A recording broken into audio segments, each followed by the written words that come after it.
Okay, so the lesson that I chose for the comprehension component of our live binder is the activating prior knowledge before reading.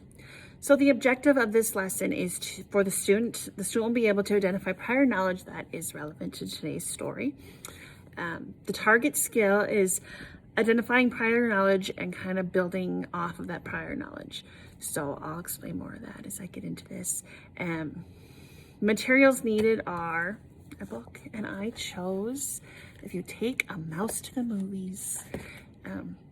The intensification that you can use for this lesson, that I would use for this lesson, is frequent opportunities for student response, practice, and review. So in addition to asking them, what do you think the story's about? I would probe additional questions like, oh, I see a tree. What do you know about Christmas trees? You know, asking additional questions. What else do they see in the picture? What else they know about mice? What else they know about Christmas trees?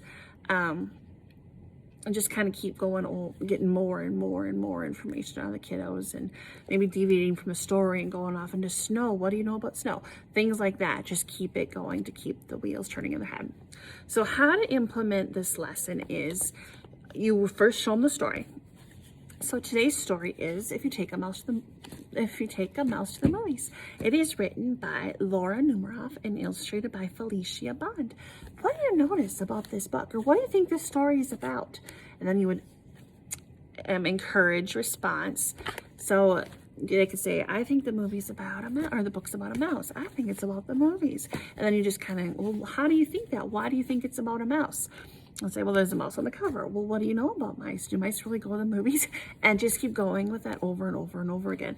You can also show them the back cover, and this book does have pictures in the back. So what do you think is going to happen in the story based on what you see here?